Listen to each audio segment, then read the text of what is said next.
Kita pergi rumah orang, Assalamualaikum. Rumah orang sunnah dia bukan duduk depan pintu macam ni badan, tak. Rumah orang kalau kita nak pergi, duduk jauh daripada pintu utama dan kita mengiring supaya kita tak nampak apa-apa yang bahaya aurat ke sebagainya, mengiring. Dan bagi salam, Assalamualaikum. Dan ziarah orang sakit atau ziarah orang hidup, eloklah bawa buah tangan. Itu sunnah dia. Ziarahlah orang sakit atau orang tak sakit pada waktu riadah, selepas asar, sebelum maghrib. Waktu petang tu, sambil-sambil tu pergilah ziarah. Dan yang ketiga, ulama kata ziarahlah pada waktu awal malam. Lepas maghrib ke, lepas isyak ke, awal-awal malam, tak nak lewat sangat. Dan kata ulama, jangan pergi ziarah orang sama ada sakit atau sihat, melainkan kecemasan. Sakit atau sihat, jangan pergi ziarah. Bila? 3 waktu. Pertama, sebelum subuh. Udah tak ada kerja. Sebelum subuh pergi bagi salam, Assalamualaikum. Ticak naik ada, ticak naik. Oh tu. Bukan ada pasal. Okey, itu satu. Dan yang kedua, tengah hari rembang. Waktu zawal, matahari tegak atas kepala. 12.30 sampai pukul 1 nak masuk zuhur tu. Kita kat rumah ni gulung pakai plekat, baju tak pakai panas. Orang perempuan berkemban merata je dalam rumah. Kerana sebab tu rumah kita. Jangan pergi rumah orang tengah hari rembang. Anak-anak masuk bilik pun kena ketuk dan bagi salam dulu. Jangan terpa ikut suka hati je. Jangan pergi rumah orang waktu zawal, iaitu tengah hari rembang. Itu waktu-waktu yang tidak disuruh, malah dilarang. Dan yang ketiga, jangan pergi ziarah orang sakit atau orang sihat ketika lewat malam. Udah pukul 11.30 baru telefon. Ada rumah nak datang.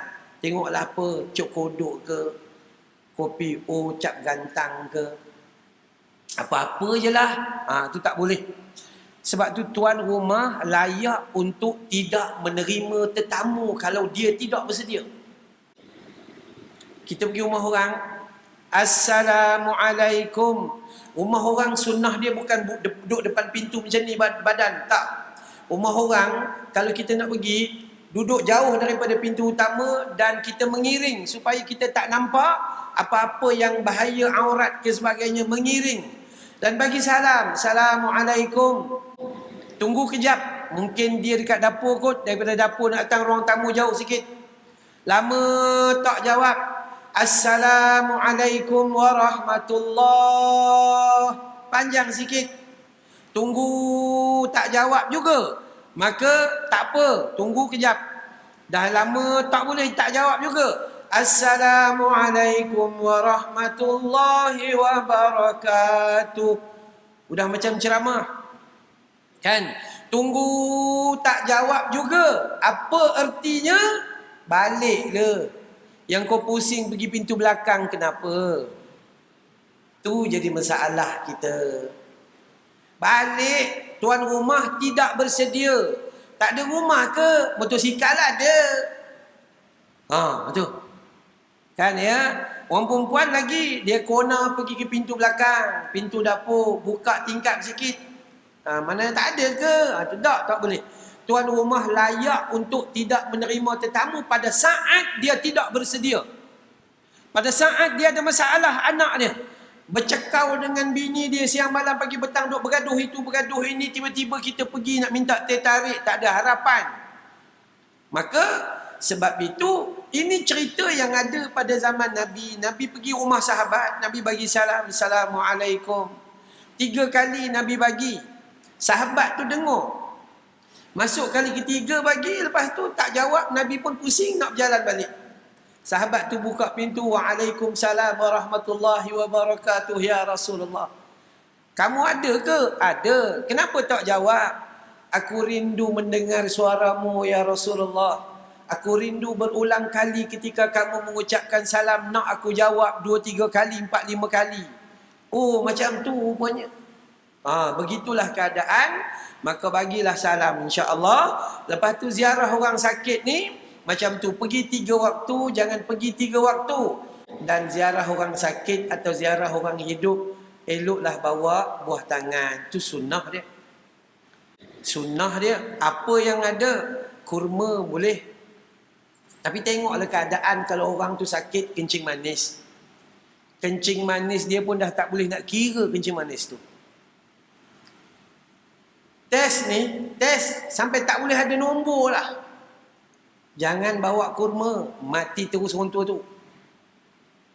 Oh Ustaz, ada hadis mengatakan bahawa barang siapa yang berpagi-pagi makan kurma 7 biji kurma ajwa, maka dia tidak ditimpa penyakit-penyakit. Ya, betul hadis tu, tapi baca bagi habis. Jangan baca sekerat jalan. Betul, orang yang beramal dengan kurma ajwa 7 biji satu hari, maka dia tak akan kena penyakit-penyakit besar. Kenapa? Disebabkan dia makan ketika dia sihat. Bukan dia makan ketika bila dah ada kencing manis baru nak makan. Itu masalah kita. Patut yang makan sekarang anak-anak cucu kita. Kita yang cek-cek kencing manis 21, 25, 27. Tak turun-turun. Jangan makan kurma. Kerana dia bersifat gula yang memberi tenaga tambahan dengan kadar segera. Macam kita makan pisang tu. Lebih dahsyat daripada pisang. Jadi nak pergi ziarah orang sakit macam mana? Tengoklah dulu dia sakit apa. Kalau betul dia kencing manis, kau jangan bawa musangking. Bawa kawan pantang tengok. Bukan pantang tengok. Itu pun satu perkara juga. Dan satu lagi saya nak pesan. Pergi jumpa nak ziarah orang sakit, jangan pergi jual barang. Ni perangai kita. Tak pernah-pernah pergi jumpa orang tu, dengar-dengar kata dia sakit aja, pergi jual tilam herba. Orang tu tak payah pakai tilam, memang nak tunggu mati aja. Bawa-bawa tilam tu, mati terus. 3,000 tilam herba. Bukan ada pasal. Kalau nak, bagi tilam herba tu. Itu yang jadi masalah. Orang tu, doktor kata tak nak dengar. Facebook cakap, tiba-tiba dia percaya. Susah betul orang sekarang ni.